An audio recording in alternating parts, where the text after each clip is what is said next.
नमस्कार, आवाज समाचार में आप सभी का स्वागत है। मैं हूं सीमा। खबरों की शुरुआत करते हैं। पहले नजर डाल लेते हैं हेडलाइंस पर। भारतीय महिला क्रिकेट टीम को राष्ट्रपति से मिला सम्मान, इतिहास रचने पर मिली बधाई। राहुल गांधी की मिस्ट्री मॉडल ब्राजील की लारिसा नेरी बोली, मैं तो कभी भारत नहीं गई। उद्धव ठाकरे ने फडणवीस पर साधा निशाना, कहा बिहार में व्यस्त महाराष्ट्र के किसान परेशान। मुंबई में वंचित बहुजन महिला मोर्चे पर पुलिस लाठीचार्ज, रूपाली चाकणकर के बयान के विरोध में प्रदर्शन। और मीरा भाईंदर में 9 साल की बच्ची से दरिंदगी, परिवार की हिम्मत से खुला राज, किरीट सोमैया पहुंचे ठाणे। और अब खबरें विस्तार से। महिला क्रिकेट विश्व कप 2025 की विजेता भारतीय टीम ने गुरुवार को राष्ट्रपति द्रौपदी मुर्मू से राष्ट्रपति भवन में मुलाकात की। इस दौरान राष्ट्रपति ने टीम को उनकी ऐतिहासिक जीत के लिए बधाई दी और उन्हें शुभकामनाएं दी। इससे पहले बुधवार को टीम ने प्रधानमंत्री नरेंद्र मोदी से भी मुलाकात की थी। इस शानदार जीत के साथ कप्तान हरमनप्रीत कौर की अगुवाई में भारतीय टीम ने दक्षिण अफ्रीका को 52 रनों से हराकर विश्व कप पर कब्जा किया।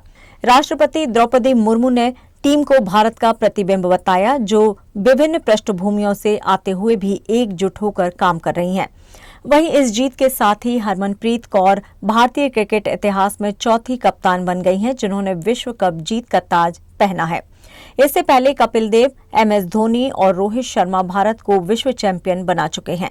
ये भारतीय महिलाओं का पहला विश्व कप खिताब है, जो 2005 और 2017 के फाइनल हार की टीस को भुलाने में मदद करता है। हरमनप्रीत कौर की कप्तानी में ये जीत भारतीय महिला क्रिकेट के लिए एक ऐतिहासिक मील का पत्थर साबित हुई है। कांग्रेसी नेता राहुल गांधी की वोट चोरी वाली प्रेस कॉन्फ्रेंस ने देश में तूफान मचा दिया है और उस तूफान के बीच सबसे ज्यादा चर्चा में आई एक तस्वीर, एक रहस्यमयी महिला की तस्वीर। राहुल ने सबके सामने बड़ी स्क्रीन पर फोटो दिखाते हुए पूछा, ये कौन है? लेकिन अब उस सवाल का जवाब खुद ब्राजील से आया है और जवाब में है कॉमेडी।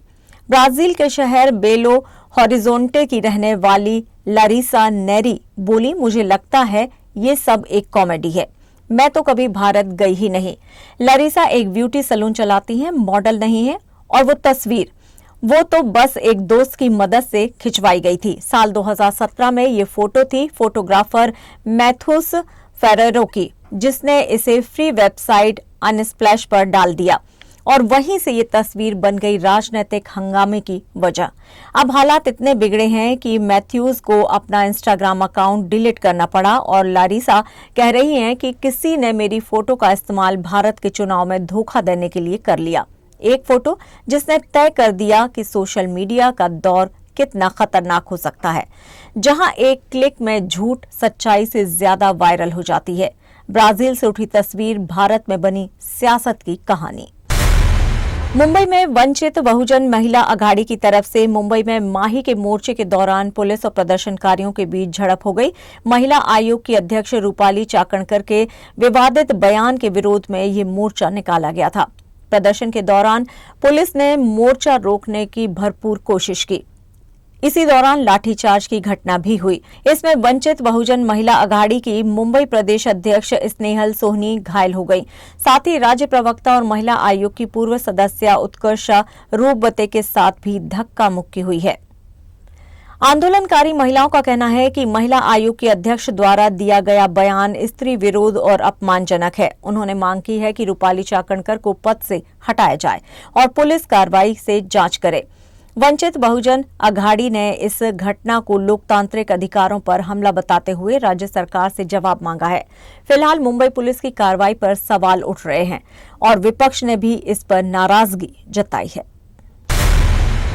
मीरा भाईंदर शहर से एक बार फिर इंसानियत को शर्मसार कर देने वाली खबर सामने आई है, जहां 9 साल की मासूम के साथ 19 साल के युवक ने किया दरिंदगी भरा कृत्य। घटना काशी मीरा पुलिस स्टेशन के अंतर्गत हुई है, जहां बच्ची ने हिम्मत जुटाकर अपने परिवार को अपनी आपबीती बताई।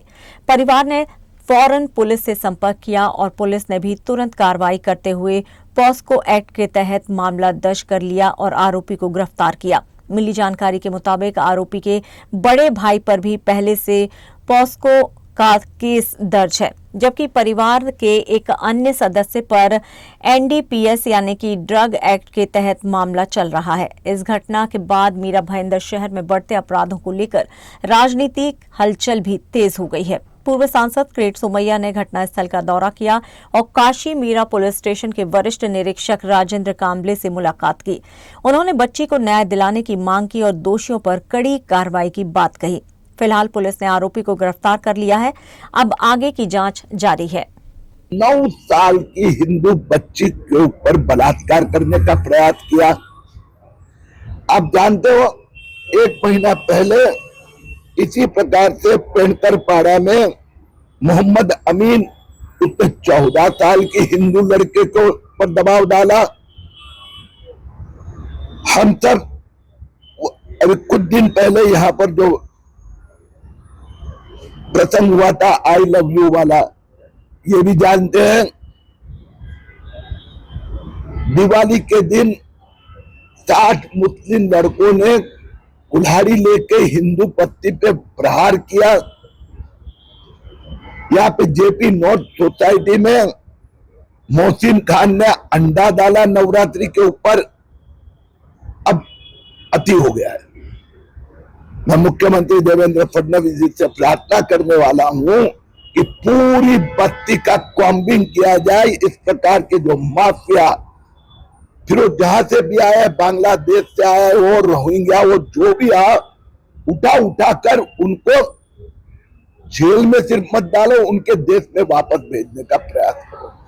मुझे चिंता है ये काशी मीरा परिसर को एक मिनी बांग्लादेश बनाया जा रहा है।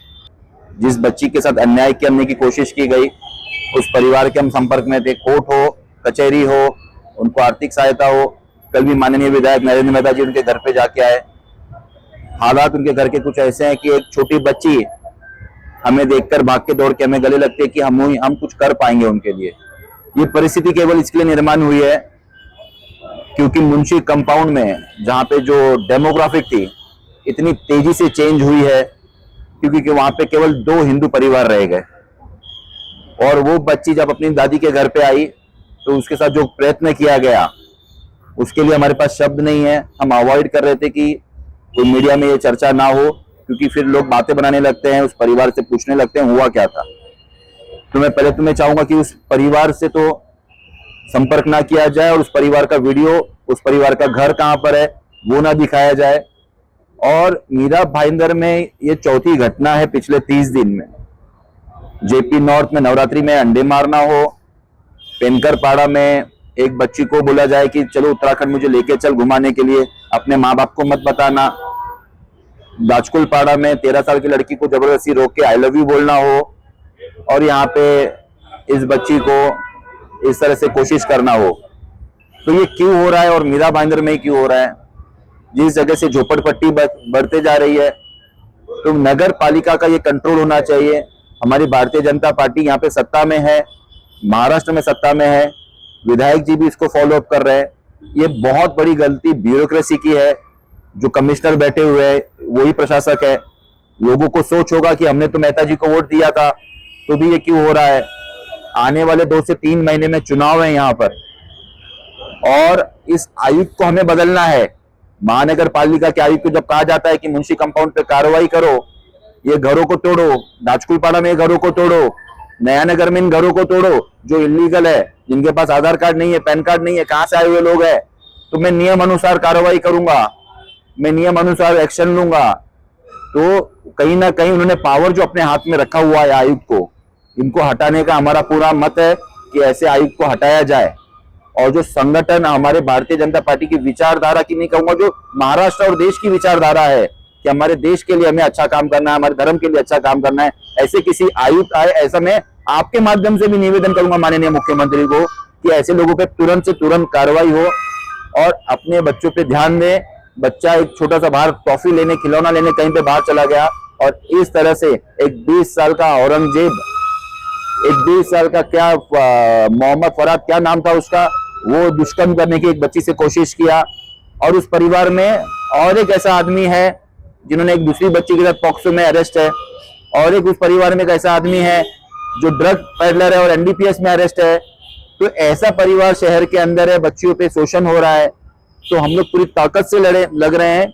और जिस तरह से किरी सोमैया जी ने कहा है, जिस तरह भाजपा पे नीतीश राणे जी आते हैं, अब ये अति हो गई है।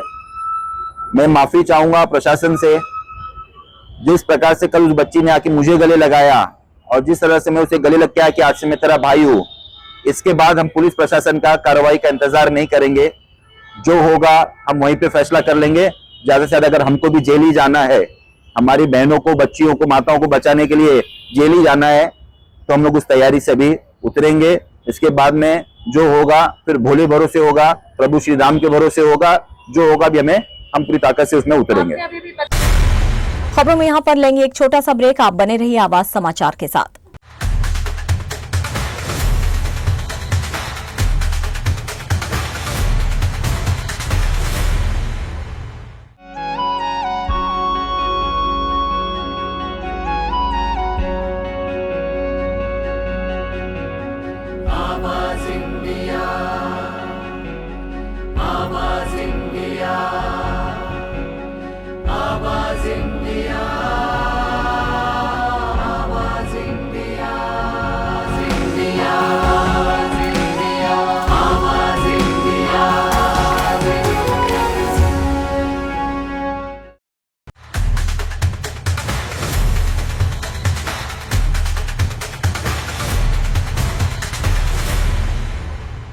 ब्रेक के बाद एक बार फिर से आप सभी का स्वागत है। बढ़ते हैं अपनी अगली खबर की ओर। बिहार विधानसभा चुनाव में भाजपा के नेता जहां पार्टी प्रत्याशियों के लिए प्रचार में व्यस्त हैं, वहीं महाराष्ट्र के पूर्व मुख्यमंत्री उद्धव ठाकरे ने राज्य के सीएम देवेंद्र फडणवीस पर जमकर निशाना साधा है। ठाकरे ने कहा कि जब पूरे महाराष्ट्र में किसान बाढ़ और बारिश से जूझ रहे हैं, तब फडणवीस बिहार चुनाव में व्यस्त हैं। मराठवाड़ा दौरे के दौरान ठाकरे ने किसानों से मुलाकात की और कहा कि राज्य सरकार के कृषि ऋण माफी का फैसला टालकर किसानों के साथ अन्याय किया है। उन्होंने चेतावनी दी है कि अगर जल्द ही किसानों की समस्याओं का समाधान नहीं हुआ तो राज्यव्यापी रास्ता रोको आंदोलन किया जाएगा। साथ ही उन्होंने राज्य सरकार के राहत पैकेज पर भी सवाल उठाए हैं। उन्होंने कहा कि सरकार द्वारा घोषित 31,628 करोड़ रुपए के पैकेज का असर किसानों पर नहीं दिखा है। उन्होंने उदाहरण देते हुए कहा कि कुछ किसानों को 200 और 600 की सहायता दी गई है, जो अपमानजनक है। ठाकरे ने मांग की है कि किसानों को 50,000 रुपए प्रति हेक्टेयर मुआवजा दिया जाए और पूरी ऋण माफी तुरंत लागू की जाए। इसके अलावा उन्होंने बीमा कंपनियों को भी चुनौती दी है कि अगर 15 से 30 दिनों में मुआवजा नहीं दिया गया तो किसान खुद उनके कार्यालयों में पहुंच जाएंगे। महिलाओं के मुद्दे पर भी उन्होंने राज्य सरकार को घेरा है। उन्होंने आरोप लगाया कि फडणवीस बिहार चुनाव में महिलाओं के लिए 10,000 रुपए देने की बात कर रहे हैं, जबकि महाराष्ट्र में महिलाओं को महज 1,500 रुपए दिए जा रहे हैं। ठाकरे ने यह भी सवाल उठाया है कि क्या ये भेदभाव सिर्फ इसलिए हो रहा है क्योंकि बिहार में चुनाव है। दिल्ली में सर्दियों का मौसम वायु प्रदूषण की बढ़ती समस्या के साथ आता है। 20 अक्टूबर को दीपावली के बाद दिल्ली का वायु गुणवत्ता सूचकांक खतरनाक स्तर पर पहुंच चुका है, जिससे दिल्ली और एनसीआर में सांस संबंधी समस्याएं पैदा हो रही हैं। कांग्रेस सांसद शशि थरूर ने इस पर तीखी टिप्पणी करते हुए कहा है कि जैसे जैसे नवंबर का महीना बढ़ेगा, फेफड़ों पर परफॉर्मेंस का बोझ बढ़ेगा। दिल्ली में AQI खराब होने के कारण कई लोग अस्पतालों में सांस लेने में तकलीफ की शिकायत लेकर पहुंच रहे हैं। डॉक्टरों के अनुसार वायु प्रदूषण के कारण साइनसाइटिस, अस्थमा और ब्रोंकाइटिस के मामलों में 22 से 25% तक की बढ़ोतरी दिख रही है। इसके अलावा लोग नाक बहना, सूखापन, आंखों से पानी आना और आंखों का लाल होना जैसी समस्याओं को लेकर डॉक्टरों के पास पहुंच रहे हैं। दिल्ली में प्रदूषण के बढ़ते स्तर ने स्वास्थ्य सेवाओं पर असर डाला है और स्थिति की गंभीरता को लेकर लगातार अब चिंता जताई जा रही है।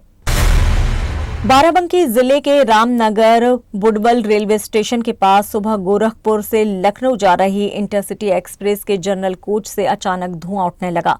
ये देख यात्रियों में अफरा तफरी मच गई और उन्होंने घबराकर चेन खींचकर ट्रेन को रोक दिया। ट्रेन का ब्रेक जाम होने के कारण पहियों से अत्यधिक गर्मी और धुआं निकल रहा था।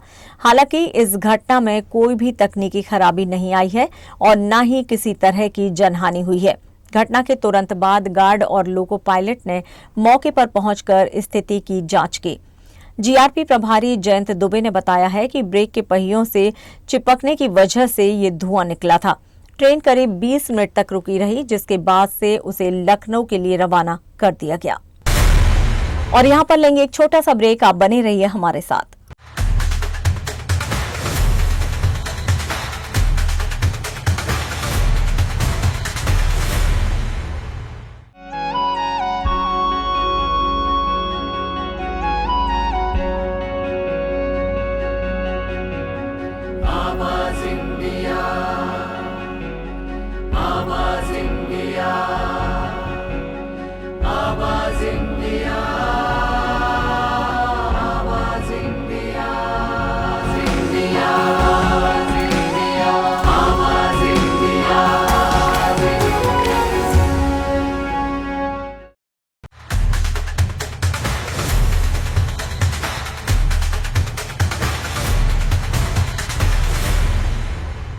ब्रेक के बाद एक बार फिर से आप सभी का स्वागत है। बढ़ते हैं अपनी अगली खबर की ओर।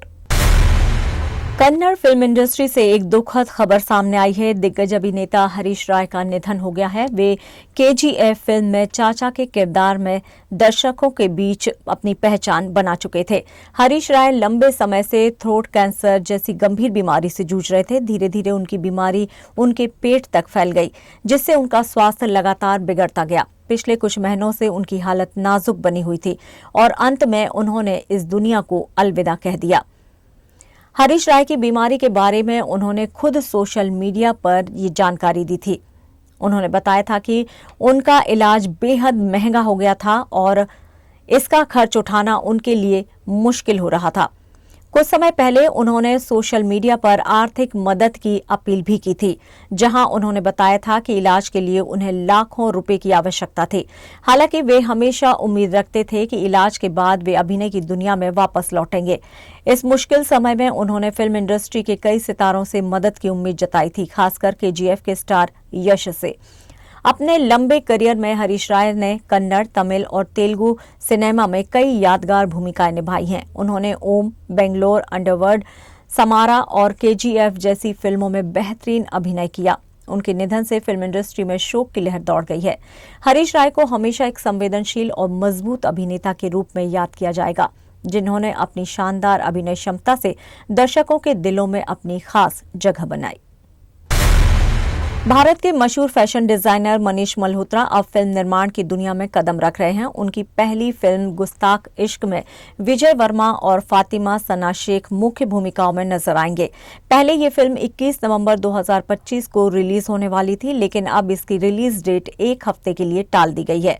निर्माताओं ने घोषणा की है कि गुस्ताख इश्क अब 28 नवंबर 2025 को सिनेमाघरों में रिलीज होगी। फिल्म के मेकर्स ने सोशल मीडिया पर पोस्ट करते हुए लिखा, अपने कैलेंडर पर निशान लगा लीजिए, इश्क ने आप सभी के लिए एक नई तारीख तय की है। अब बदलाव के बाद फिल्म धनुष और कृति सेनन की तेरे इश्क से टकराएगी। आपको बता दें कि गुस्ताख इश्क का टीजर इसी साल अगस्त में रिलीज हुआ था, जिसने दर्शकों के दिलों में रोमांटिक ड्रामे के लिए उत्सुकता बढ़ा दी थी। टीजर में विजय वर्मा और फातिमा सना शेख की खूबसूरत केमिस्ट्री और कश्मीर की पृष्ठभूमि में बुनी प्रेम कहानी की झलक देखने को मिली थी। इसमें नसरुद्दीन शाह की झलक ने फिल्म के प्रति दर्शकों का आकर्षण और बढ़ा दिया है। फिल्म का विजुअल टोन और संगीत इसे एक संजीदा और खूबसूरत लव स्टोरी के रूप में पेश करता है। दर्शकों के बीच अब इस फिल्म को लेकर काफी चर्चाएं चल रही हैं, खासकर इसकी अनोखी कहानी और शानदार स्टार कास्ट को लेकर। इस फिल्म का निर्देशन विभू पुरी ने किया है, जबकि इसका निर्माण मनीष मल्होत्रा के भाई दिनेश मल्होत्रा ने स्टेज 5 प्रोडक्शन के बैनर तले बनी है।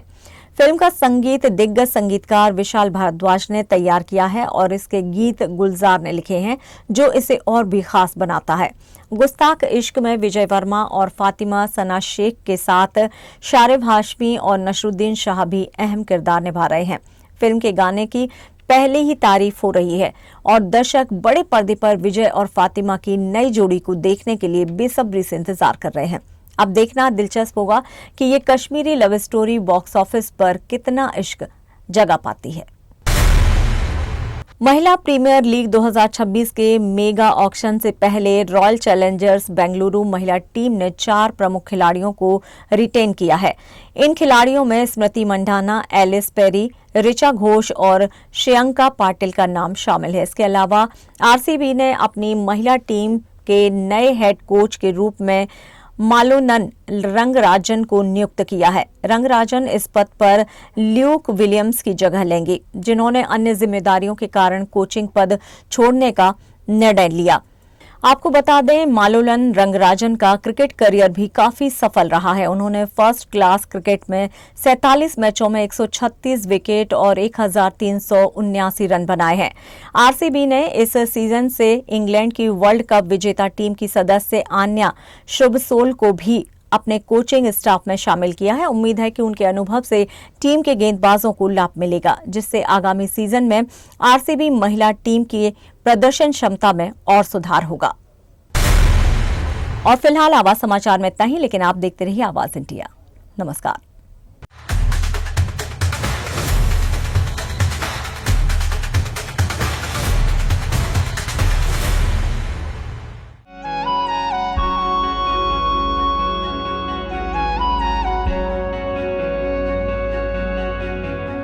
आवाज इंडिया।